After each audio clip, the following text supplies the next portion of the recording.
All right, now we're live. Okay.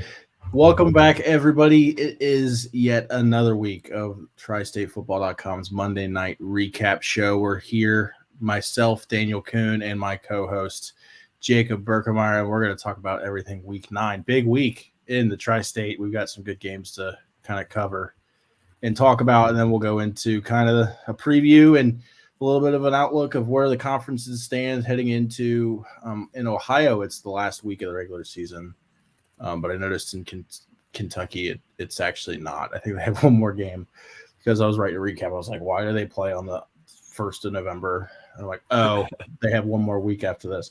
But anywho, we're going to talk about the big week across the tri-state in terms of big conference games. We had a few on the calendar this weekend that Jacob and I were really interested in. We're going to talk about them. Yep. So I am going to let Jacob, as always, start us off strong with a solid game between the Wolves of West Claremont and the Tigers of Loveland. Yeah. So this was a game I was at over the weekend. Nice little drive out to West Claremont. Nice new school built, I want to say 5 years ago. But yeah, it's not that big, long. Big win for West Claremont.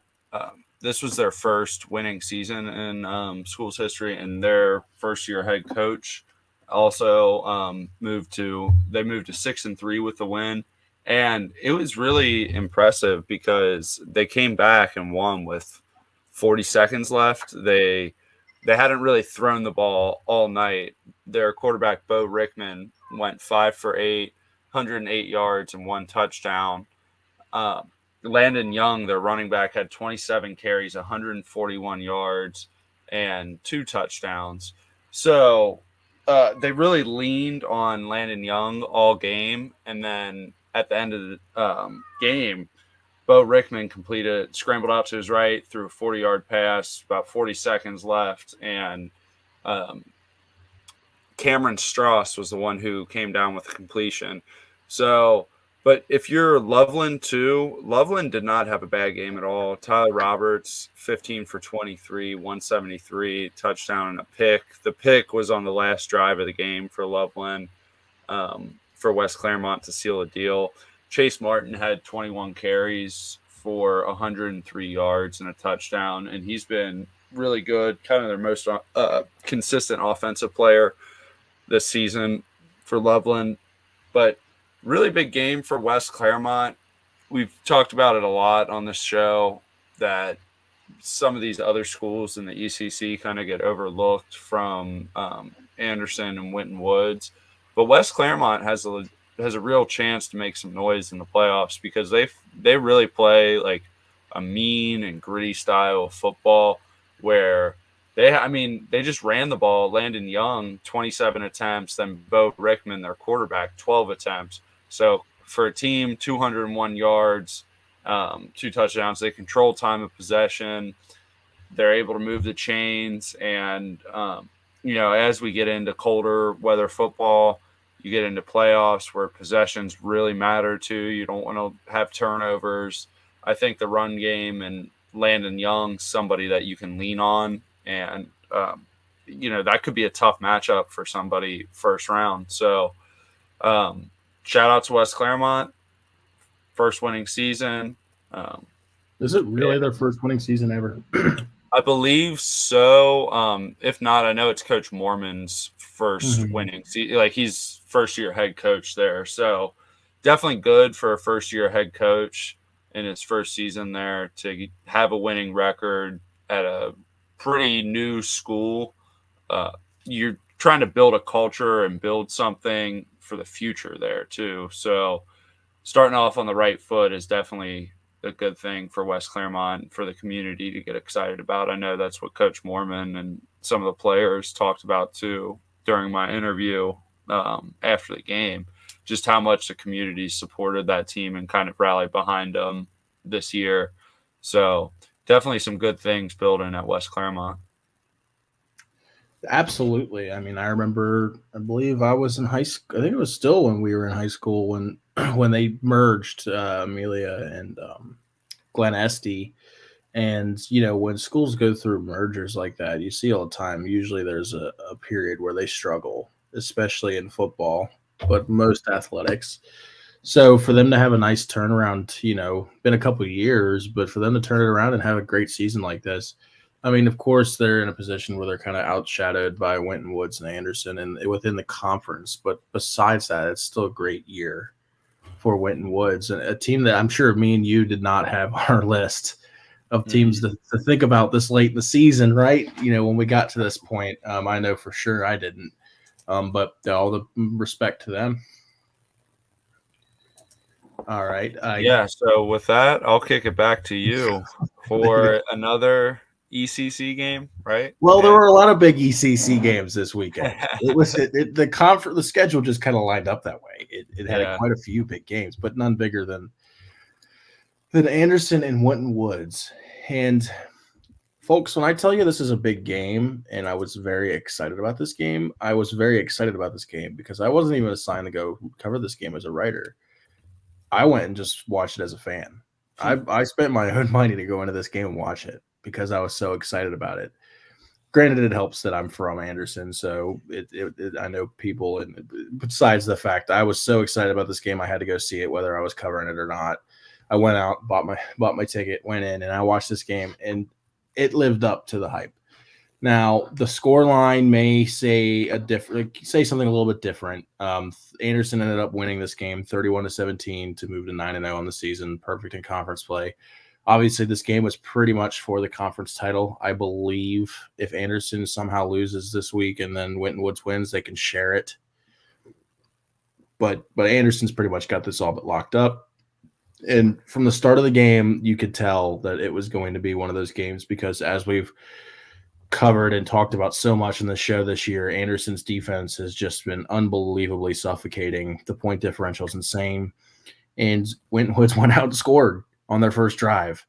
So talk about an eyebrow raiser, Jacob.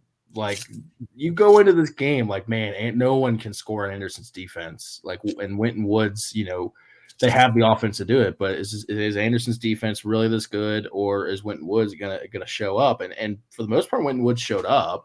I mean, they scored, right? They scored to open the scoring in the game. I believe their quarterback, the box score doesn't have it on here, but I know it was Bryshon Brown, the quarterback for Winton Woods. I believe ran it in from about 5 yards out. So it was after a nice, long, sustained drive, and then Anderson kind of was back and forth. It was tied until the very tail end of the first half, where Justice Burnham. Let me backtrack a little bit for everybody. The first part of the game, and Winton Woods' defense also played really well. They kept that Anderson offense in check. Justice Burnham, obviously, we've talked about him a bunch, has had an unbelievable season at quarterback through the air and with his legs, but for the most part, the Warriors kept him in check. They were having a hard time finding, big plays. And it didn't really happen until the very end of the first half. I think there was I can see it. There was 31 seconds left in the first half. Anderson found a big pass. Trace Jalek caught a 21-yarder from Burnham to put them up to put them up 7 going into halftime. And then from there, it was kind of the Anderson you kind of are exposed to expect this year. Their defense was really stifling. Anderson's offense kind of took over. Justice Burnham found his role. He's got I have not had the chance to see Matt Ponitowski play, so I can't comment on him. But Justice Burnham has got an unbelievable arm. I mean, one of the better ones I think I've ever seen at the high school level. Like, he's just got that elite ball placement that it's a dime and a dozen. I mean, he was making throws that it's like you're watching him and you're like, what? There's no way a kid in high school should be able to make this throw, but he's throwing them across his body on the run, pinpoint accuracy. And it just, they showed why they have this aura around them this year. Like, it's just this mystified air, right? They have the aura. All the young kids like to say that. Anderson's A for Anderson, A for aura. Because for whatever reason, it's just when he gets the ball and he rolls out the pass, something special is about to happen. And it wasn't until late in the game where Anderson finally got that knockout punch. It was about 5 minutes left. Burnham found Trace Jalek again for a 79-yard touchdown pass to put the game on ice. And Winton Woods fought back, ended up with an interception in the end zone. Anderson goes to 9-0, perfect on the season, perfect in the ECC. And I don't know who they play next week, but I mean, it's all but looking like they're going to win the ECC this year. They play Loveland, so battle of the black and orange, but yeah. they should come out on top. But you never know, right? Loveland's got a pretty good team this year. They could make some noise there. Yeah. But like I said, it's just bottom line is this Anderson team's legit. I mean, there's no if, ands, or buts about it. You know, you could argue that going into this week that they really hadn't played anybody that was on their level, and maybe that's why their point differential was a little bit skewed. But Winton Woods is definitely a team on their level, and they went out and took care of business. Absolutely. And I think Winton Woods, correct me if I'm wrong, Jacob, Winton Woods is a D1 team, correct? That started this year. Are. So this year they're D1, which that was what I was going to say real quick, was just Winton Woods is, they're still really tough for D1. Mm-hmm. They're gonna make some noise in the playoffs, but I mean, you have to think Anderson's the D2 favorite. I mean, I don't know D2 in Columbus and Cleveland as well, but at least in the Cincinnati area, I don't really envision much competition for Anderson in the regional rounds of this playoffs.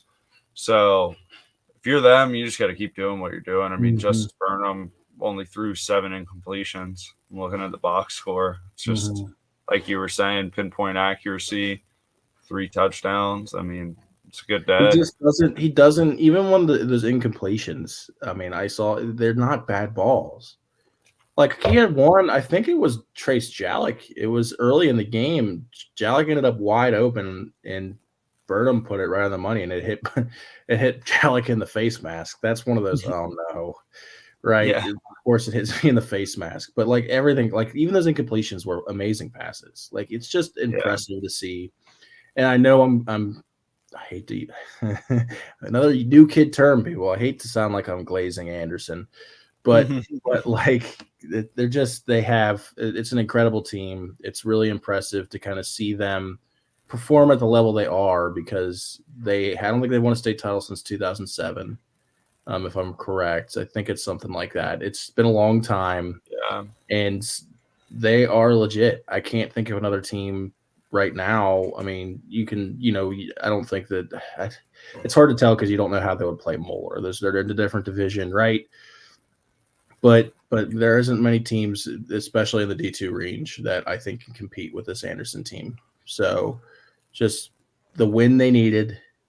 They go into their last week and then into the playoffs with all the momentum in the world. Yeah. No, they'll be a tough out in the playoffs. If somebody beats them, I will be surprised for sure. The resume speaks for itself. I mean, you earn that aura. You earn that, the way I'm talking about you, because you've played that way all year.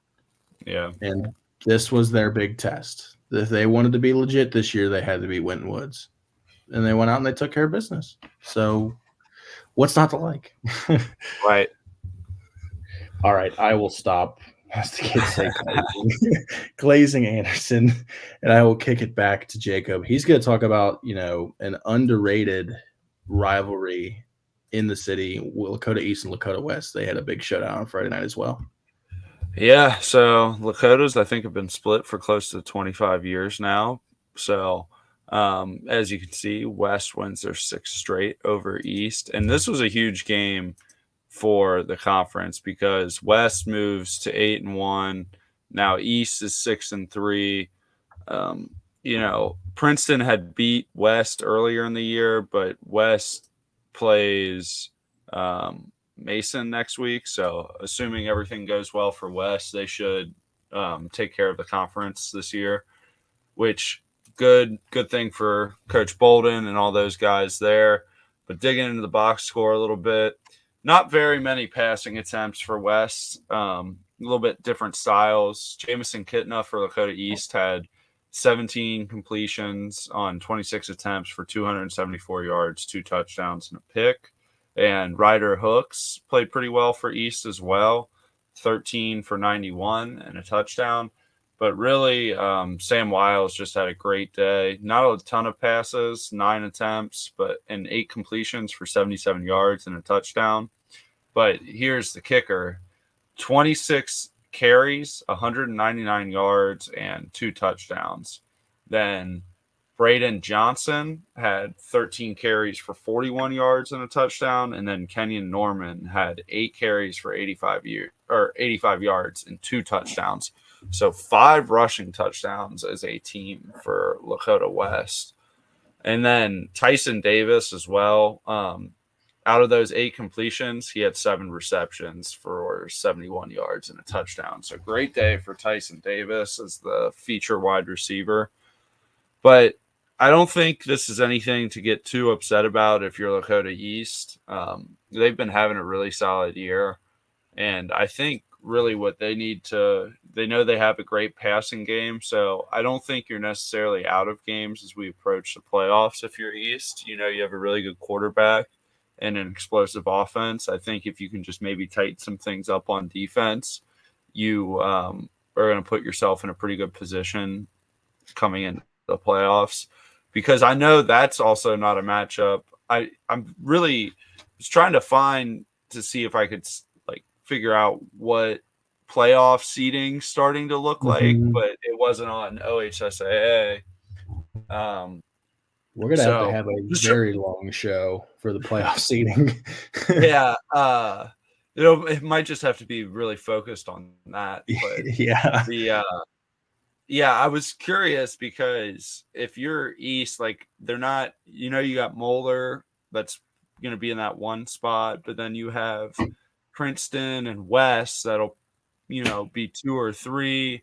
Winton Woods might be 4, something like that. So it's, where does East fall in all of this, and who is their first round matchup or even possibly second round matchup? Because I think West had the physicality to kind of, beat them down in this game. But if you get a team that plays a little bit more finesse style or plays more into what East does well too, East could be a really tough matchup coming into the playoffs. But if you're West, you just got to keep doing what you're doing. I mean, they've been really good all year. They only had that one loss to Princeton at the start of the year. And then other than that, they've been lights out. So I think if you're West, you just keep running the football, man. It looks like they have it really cooking right now, and it's a great time to have that going when you've had a quarterback in Sam Wiles who's been there for a couple years. Only needed 9 passing attempts out of him this game. If they need 20 out of him, he can do it. So I think they're confident in his abilities, and that's a team that's looking to make a deep run in the playoffs. But with all that, do you have anything to add? I would just say, I love what you said earlier about East. You always want to beat your rival, right? Especially, I think they're like 2 miles apart or something like that. It's a very, at least over there, it's a very up there. It's a very, pretty heavy rivalry. So of course you want to beat your rival, but I mean, this isn't something this isn't a season ender for them, right? I mean, it's a tough loss, but they didn't get blown out, which, is something that I don't think they could have said in the past. I mean, I know they coming off a season where they won one game or maybe none. I don't remember. They did not have a good year last year, is what I'm saying. But they were 1-9 last year. Yeah, they won the game. So, you didn't get blown out. You played them tough. You had some flashes on offense, and like you said, this is a really tough Lakota East team. This is not an easy out. I mean, I watched that game against Princeton, and they almost beat Princeton. You know what I mean? So they're not a pushover. I think that they'll be a tough out for anybody who matches up with them in the postseason.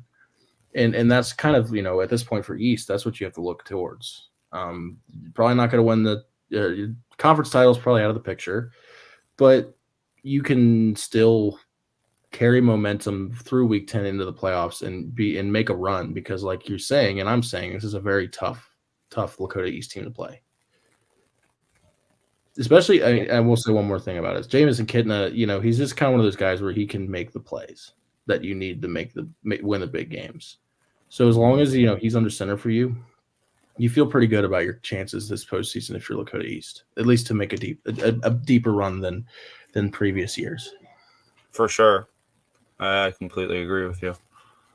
But yeah, with that being said, I think it's time for you to talk about your second game, which was a very, very good game. Yes. Featuring the number one team in the city, possibly the state. I think I think it was probably 1 and 2 in the state. I think you'd be hard pressed to find somebody who would disagree. Yeah. Granted, I don't know a ton about Eds this year, simply just because they're in Cleveland. We don't cover them. But, I mean, they're always so tough.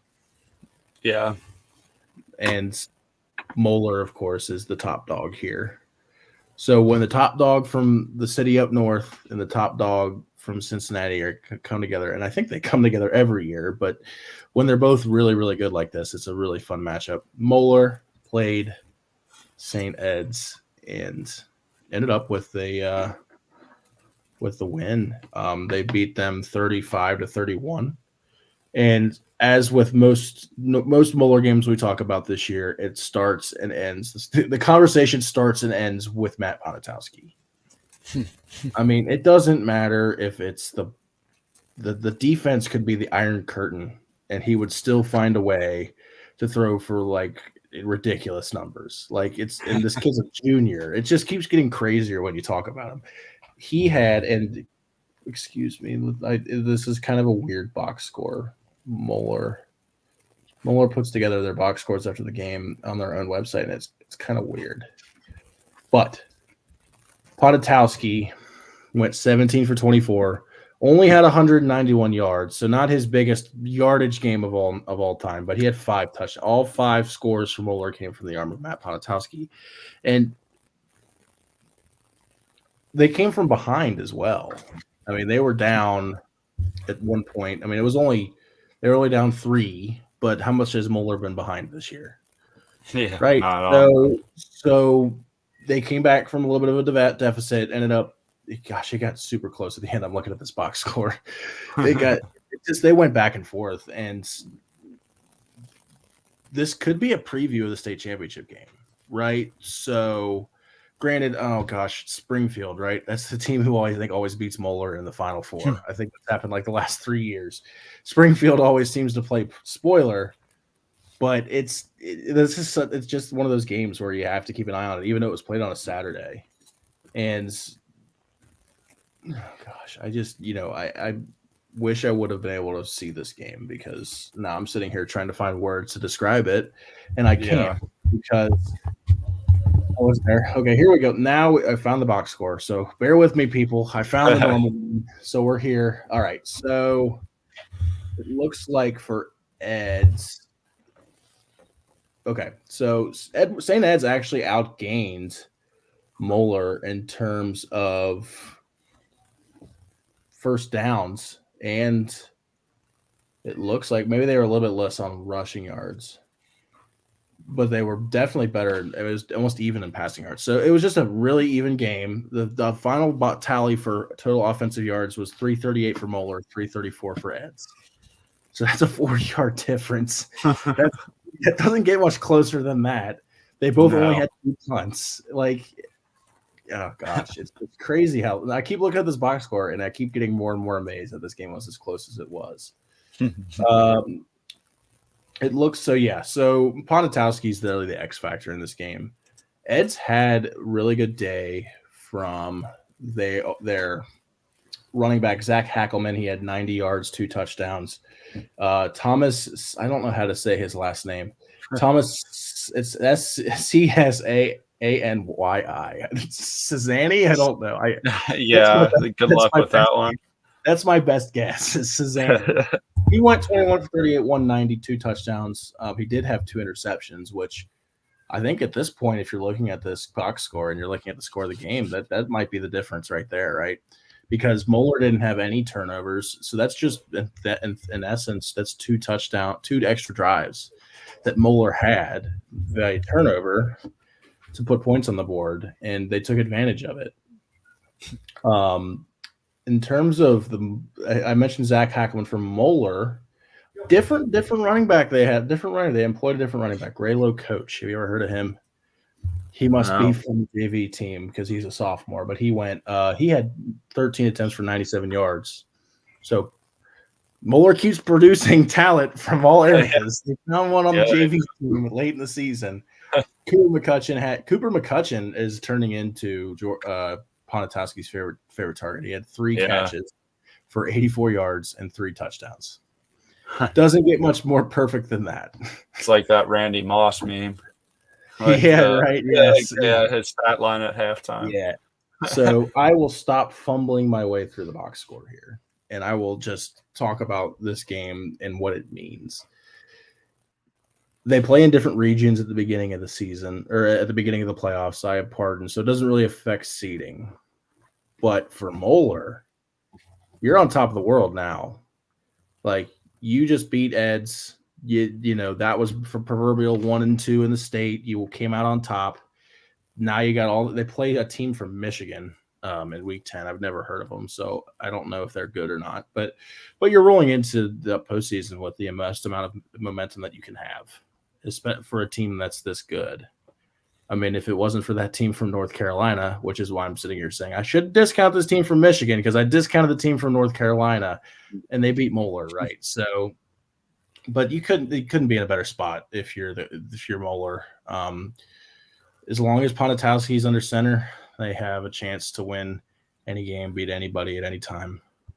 They are at that school, so they have to make the drive up to Muskegon, Michigan. So that'll be a Saturday game at 4:00. So maybe that plays a little bit of a factor in it, and could have played a factor against that North Carolina. That's very team true. as well, absolutely. Travel. It's not normal travel that like a lot of the other teams in the tri-state area are going within an hour is the maximum that they're in, a bus or whatever. So, and it's not like I'm sorry. No, you're good. But Moeller just has like the GCL locked up and everything, so it doesn't really whatever happened in this game. I don't think it's going to have too much of a the only thing on their seeding. Maybe you could answer this better than I could. If they were to lose to the Michigan team, would it affect their seeding? Since they'd have 2 losses? Depends. I guess they would probably factor in the strength of schedule of that Michigan team and like how good they are. But I don't know. Other than Winton Woods and West, I think those are the only 2 Division I teams in the region that are that are 1 loss. There's no undefeated teams, because I pulled up the regional bracket from last year, which Milford went undefeated last year, so they actually got the 1 seed, and Moeller had 5 losses last year, and they got 4 losses in the regular season. They had the 5 seed, so definitely like going undefeated means something. And so I think it's really just going to come down to like, if they win, I think they pretty much lock up the 1 seed no matter what. And then if they lose, then maybe it's a toss up between them and West, who would get the 1 seed.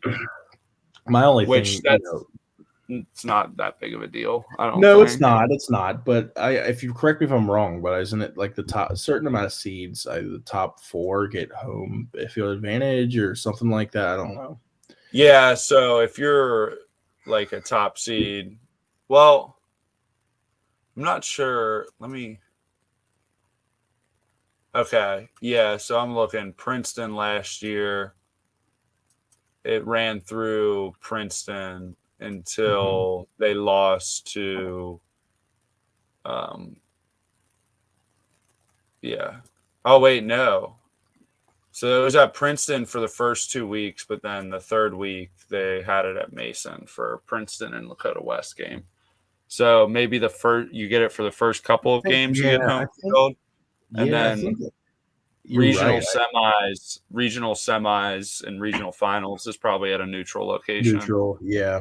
Yeah. I was about to say to myself, I'm like, does it really matter? Moeller doesn't even have a home stadium. Yeah. so I guess it doesn't really matter, right? But this couldn't be more of a cherry on the top for Moeller this year. I mean, they lost the team for North Carolina. You just chalk that up for what it is. I mean, they went undefeated in Ohio. They've taken care of everybody they needed to. They beat X. They beat all their other GCL North, GCL South. I almost called it the GCL North. Almost got it in the AFC North interchanged. They beat all their GCL North teams. South. Gosh, I'm struggling tonight, Jacob. I think it's because people, my sinuses are probably interfering with my brain waves.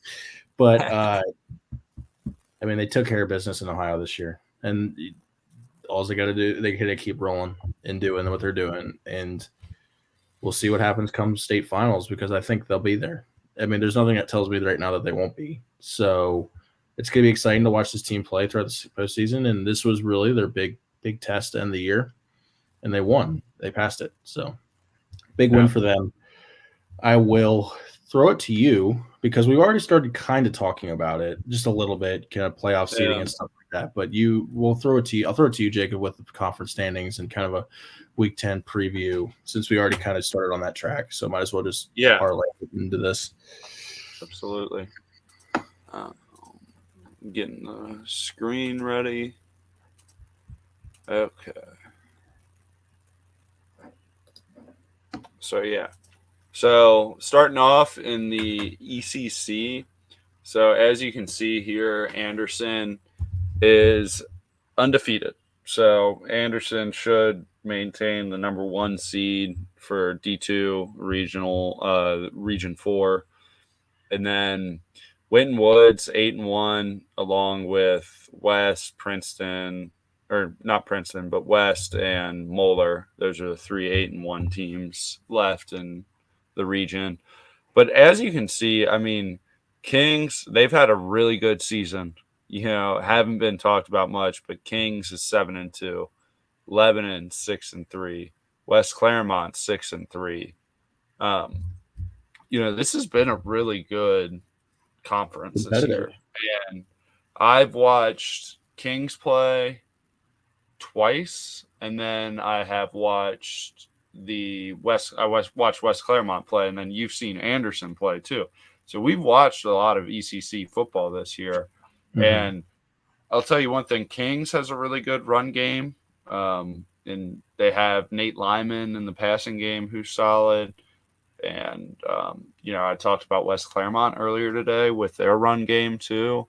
And then you have the top end talent of Winton Woods and Anderson. I would not be surprised that I haven't seen Lebanon play yet, but they're 6-3 in a really tough conference. So I wouldn't be surprised if you see a lot of teams from this conference going deep into the regional playoffs and then possibly even into the state semifinals and finals. But with that being said, just scrolling over the scores a little bit, you can see Lebanon beat Walnut Hills pretty handedly, 41-6. Touched on the West Claremont Loveland game. Milford beating Little Miami 42-7, and then Kings 27 to Turpin 7, and then you talked about the Anderson and Winton Woods game. So looking at the schedule for Week 10. You can see West Claremont has Little Miami, so West Claremont should move to 7-3 to end their season. Anderson hopefully is looking to finish out their undefeated season. Milford and Turpin, hopefully, I know Milford's probably looking for a win there to improve their seeding for the playoffs, and then Kings, they're going to move to 8-2, playing Walnut Hills. So Kings having a really good year, but with all that being, you go ahead. That one, I was just gonna throw it out there. That Winton Woods Lebanon game might not be a bad game this weekend. Yeah. Surprisingly enough, you wouldn't normally think that, would you? Winton Woods and Lebanon, but I like you said, we haven't even talked about Lebanon this year, so that's great. I mean, 6-3 is a great year for them. Yeah, you're right. That's this conference is not very forgiving.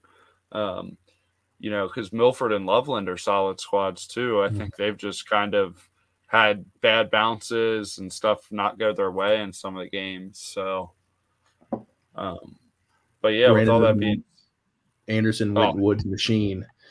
yeah, that's a chopping block you run into a little bit. So with that, I'm going to move on to the GCL South. So we talked about Moeller and St. Ed's this year or this week. My apologies. But yeah, so Moeller 3-0, 8-1 on the year. St. X still having a pretty good year. 2-1, 6-3. They always play a tough schedule. They beat Eyes over the weekend. So good win for St. X. They, that's not a tough game or not an easy game by any means. And then Elder picks up the win over Bishop Chatard. Yeah, I'm not sure. But, Elder, it looks rough, but I know they're playing big rivalry game in the pit this week with Elder and LaSalle. So then we kind of talked about it. I mean, thankfully, St. X has it at home, but they're playing a school from Virginia this week. So we'll have to see how the Bombers do this week. Life Christian Academy is an interesting name to see pop up on the schedule. I'm surprised that Elder and LaSalle are playing this late in the year. It's kind of odd that they scheduled it up falling that way. Yeah.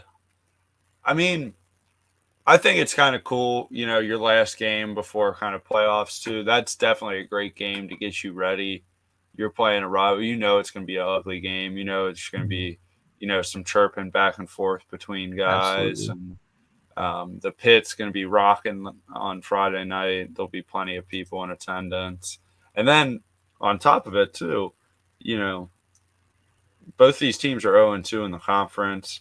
So you're kind of fighting for third place here. I know it might not mean a ton, but still, I'm sure for Elder, they would prefer to look at the standings next year and not be last in the standings. And same goes for LaSalle. So I think that game will be a lot of fun on Friday. And then, good luck to the other schools as they take on X takes on a school from Virginia and Moeller takes on a school from Michigan. So hopefully it'll be good competition for them the week before playoffs start, so they can still keep their mind right and make sure they're in a good spot going into the playoffs. But with all that, I'm going to move on to the GMC. So as you can see, the GMC has been really good this year as well. GMC and ECC, I think, have been, top of the line. They usually are year in, year out for kind of these bigger conferences, GCL South, those four schools are always going to be solid every year, but Lakota West and Princeton, both 7-1 in conference, but West 8-1 overall, and Princeton 7-2. Hamilton's been a huge surprise to me all year. And I mean, they just keep it rolling. 38-0 over Coleraine, just absolute steamroll. And I mean, they were not really on my radar that much to start the year. And I mean, so they started the year, 1-2, and then they're on a 6-game win streak. So that's going to be a really, like, some of these matchups in the first round, you have so many of these schools that are going to end up being from that 6-win range to 8-win range. And I don't think there's that much difference, separating them. And, they're going to one of them is going to get matched up in the first round, and it's going to be a great game. It's just a matter of where all the chips align. But as you can see with the scores, we talked about West and East, but Oak Hills beating Fairfield 21-18. So a good win for Oak Hills. And then Mason 29-7 over Sycamore. So Mason's also kind of gotten hot here. As you can see, they got a little 4-game win streak here. Yeah, so, I was going to say, I remember us talking about them early in the season. Kind of like falling off a little bit. Yeah. Not like I can't remember exactly which game it was, but I had covered it. So I talked about it on here, and I think me and you both agreed this is the win they were looking for at that point in the season. If they could start to string them together, and they did that. I mean, they've turned it around this year. No, I mean, and if you look at their schedule, I mean, yeah, they started off the year with East in week 2, and then, I think that was the loss where we were kind of like, "Ooh, Hamilton, that's weird." And then Hamilton's won 6 in a row, and then, Mhm. you know, so they have West, that's definitely a tough game for them, but they could really prove something if somehow they knocked West off this week. Mhm. But I still think, you end the year 5-5 after, a little bit of worry to start the year where you're 2-4, or one and whatever they were. But One anyways, and going on a four, I four, think. yeah, Yeah. and then going on a 4-game win streak. So I mean, they've definitely played well. And then, I mean, yeah, we've talked about it. I mean, those top 5 teams there, West through Mason, those are going to be tough teams in the playoffs. Mhm. And then, Middletown's been very streaky all year. It's like Middletown this week hung with Princeton 13-7, super Mhm. close game. I feel like you don't know what Middletown you're getting week to week. There's some Right. weeks where it's just they're going to get blown out by 30, and then there's other weeks where it's a one possession game till the very end. So, um, really good year for the GMC, I think.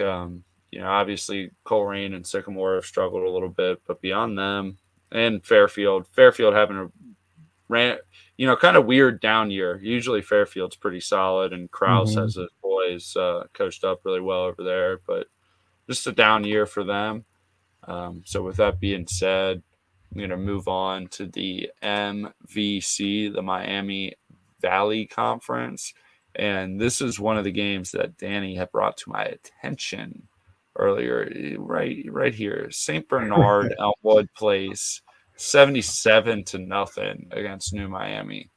So Cincinnati Country Day and St. Bernard Elmwood Place are both 4-0 and 8-1 overall in the gray side of the standings. So I would assume that they play this week. Sure do. And they do. So that should be a very good game. Mhm. And then looking at it, CHCA with a big blowout over North College Hill. Cincinnati Country Day 47-0 over Laughlin. Summit Country Day 43-6 over Norwood.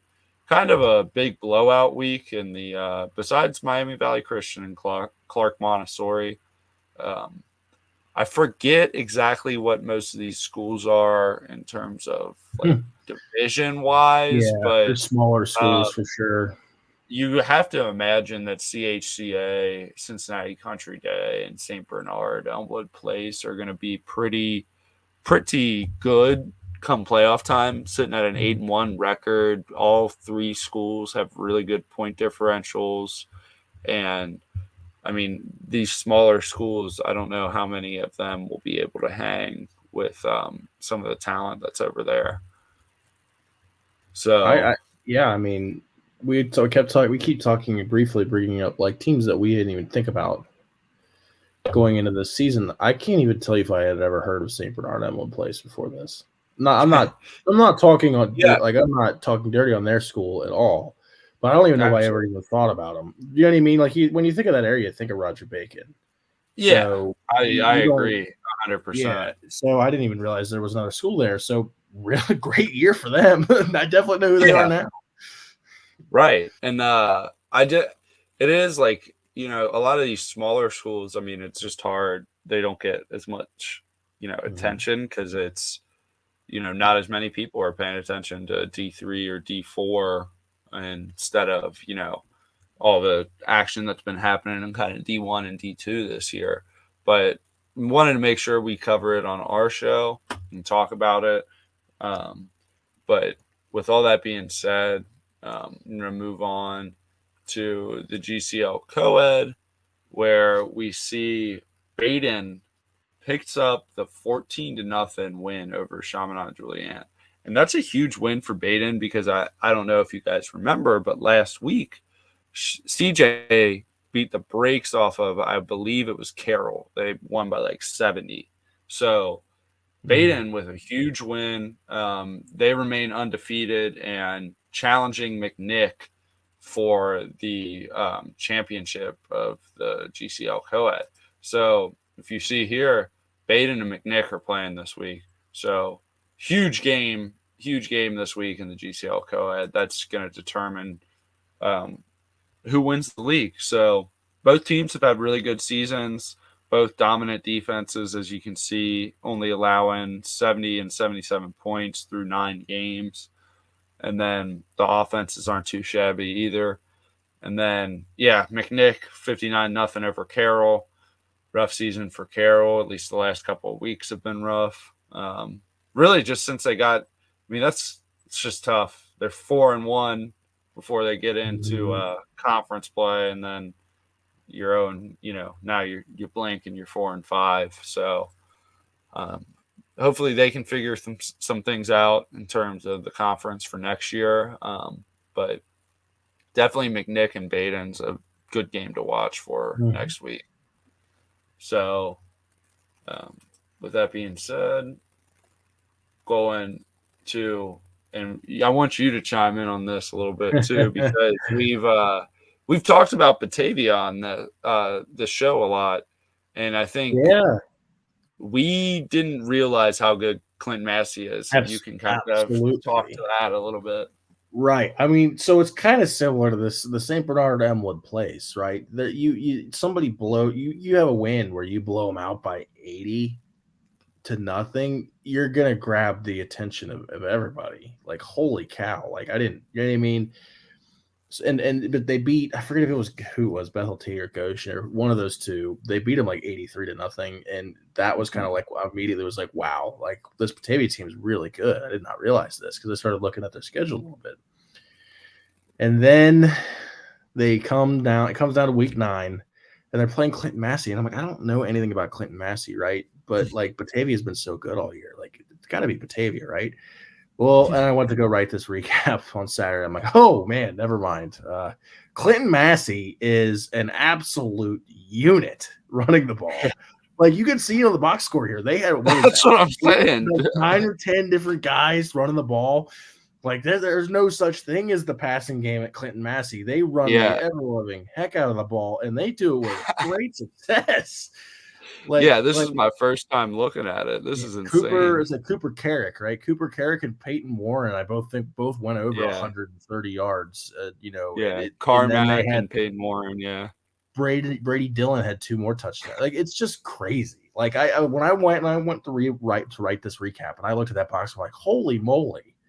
Like, I can't think of another team, at least that we've talked about this year, that relies on the running game this much. No. But not do they only rely on it. They do it to insane success. If you go look at the rest of their schedule, they've been doing the same thing all year.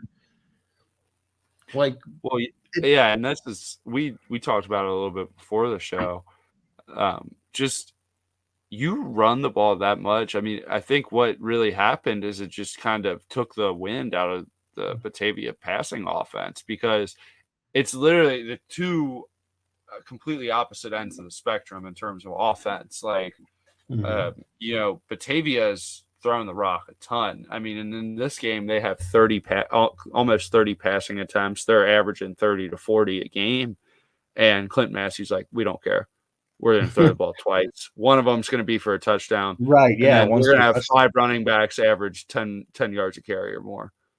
Try to stop us. Like we're going to run 10 guys and they're all going to be fresh and just deal with it. I've never seen, are they just pulling dudes off the offensive line? I mean, like, here, you get to run the ball up the middle. Like, I also think too, I mentioned it briefly a second ago, Clinton Massey's had an incredible year running the ball, just outstanding rushing offense. Mm-hmm. But it's kind of one of those things, especially from Batavia's perspective, when it rains, it pours. Right? Yeah. You know what I mean? It's just when somebody's running the ball like that, it just seems like there's nothing that could stop them. And there you go. I mean, the top 2 rushers. Yeah, so this is what I was talking about. So Batavia's quarterback, Carson Harris, is thrown for 700 yards more than any other quarterback in this conference.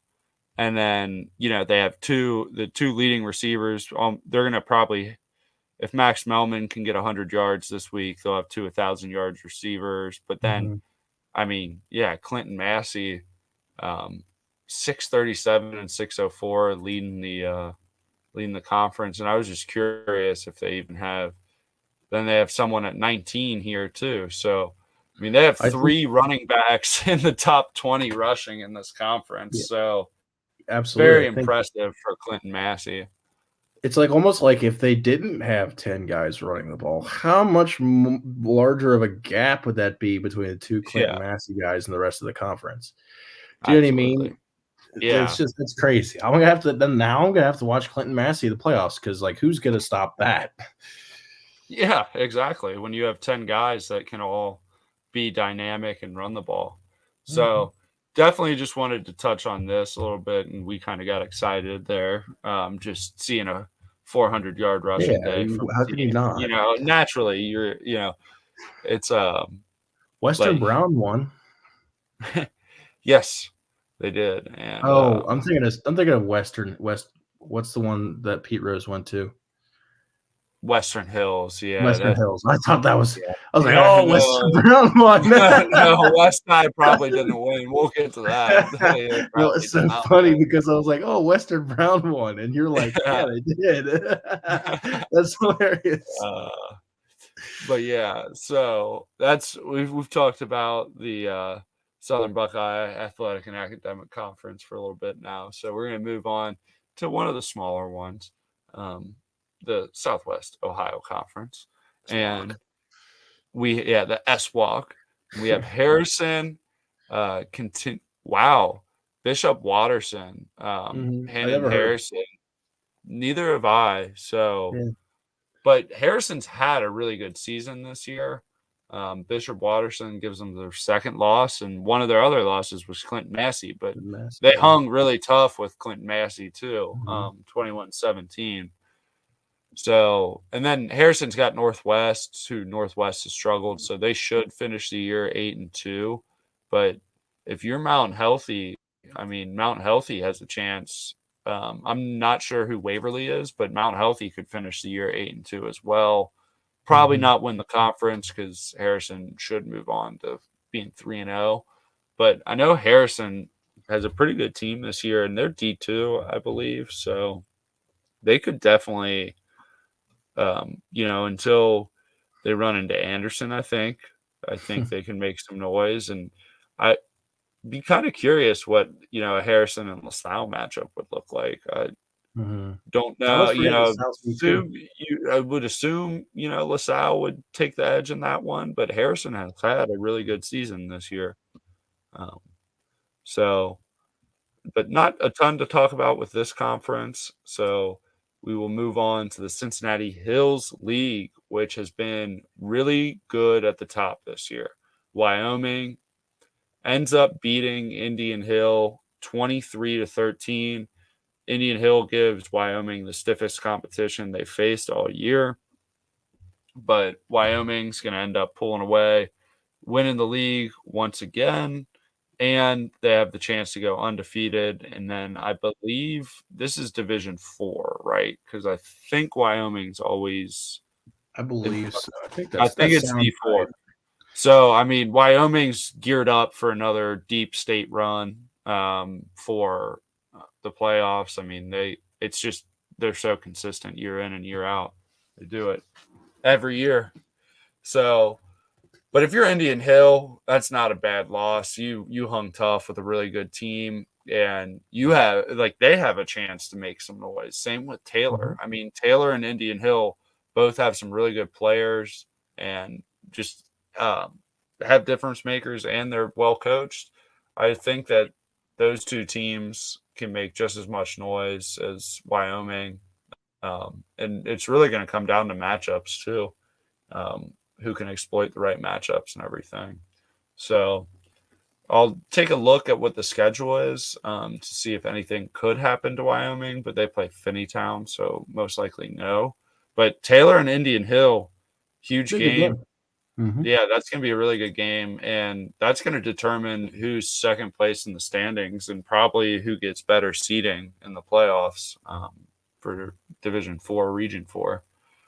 So I'll move on to the last conference, which is the Cincinnati Metro Athletic Conference. This is where West High is at. And you were right. Western Hills 26-20 over Woodward. Yeah, So good for Western Hills. big win for West High. After the passing of Pete Rose, got inspired maybe. No, I mean they played another team that's not very good. But that, yeah. So that was, not the best matchup, but to look on it on the positive, at least one team got a win out of that game. It was a close game. Hey, you know what? That wasn't a bad football game. It was a good game. I'm sure it was exciting. It was very exciting to be at. But West High going 1-8 and getting a win on the board this year. So good for them. Taft 7-2. So Taft is the best team out of all of these teams. Is Withrow going to win the conference even though they're 3-5? They have a good chance, but if they play Taft, I can't remember if they beat Taft or. So yeah, Taft plays Woodward, so Taft will win. Withrow plays West High, so West High should win. I think Withrow beat Taft. That's what messed it up. Let me figure it out to make sure. I'm trying to find where. Yep, there it is, 19-14. Yeah, Withrow beat Taft, so yeah, they will win this conference if they just win against West High. Yeah, and then I know I haven't done it at all before, but I'm gonna throw in Kentucky real quick, just the 5A. So we haven't talked about Kentucky much. I know we focus on Cincinnati a lot, but just because I had it pulled up, just want to show off how good of a year Cooper's having. They're 9-0 right now, and you can see their points too. They have a crazy point differential, almost over 250 or right around 250. But some other teams around here, like Connor, has played really well. They're 6-3. Highlands is 7-2. They've played really well. Dixie Heights has struggled a little bit this year at 3-5, but I mean, definitely some teams to watch in Kentucky are Cooper, Highlands, and Connor in Class 5A. But I just wanted to kind of bring that up because there was a pretty good matchup this week between Highlands and Connor. So that had some implications for Highlands. They got a win this week over Connor. So leapfrog them, should help them get a better seed. And, I really do feel like a lot of these Northern Kentucky teams really do well in the playoffs because just the football.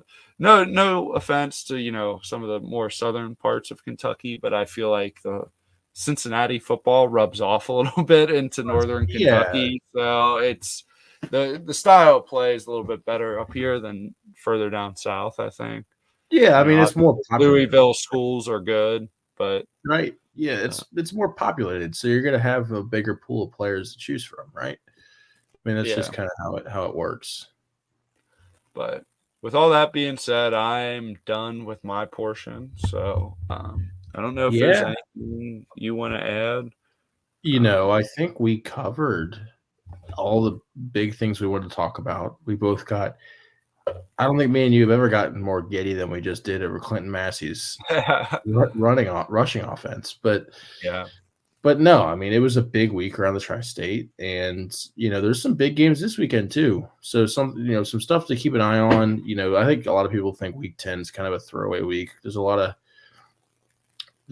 like usually it's two schools that aren't evenly matched up, or in like the GCL South's case, they play teams from different states. For the most part, unless you're Elder and LaSalle, I guess, right? So not a lot of people I feel like Week 10 is always kind of like more focused on the playoffs, but there's still some big games this weekend to keep an eye on.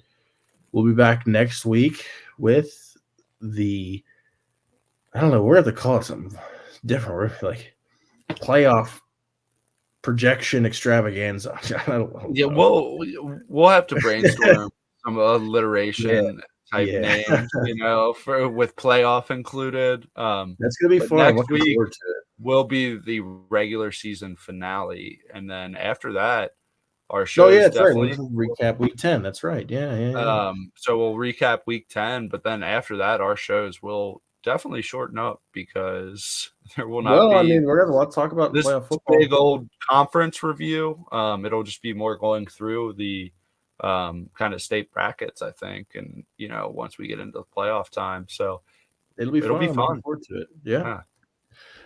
Excuse me, I almost made it the whole time without coughing, and literally at the very end. All right, everybody. So I hope everybody enjoyed tonight. We will be back again for the season finale of the post-game shows, as Jacob just mentioned. We have playoff stuff, obviously coming ahead in the future. But last week will be the finale for the regular season recaps. We're looking forward to seeing everyone there, same time on Monday night, and we will see you then. Thanks, everyone. Have a great night. Have a good night.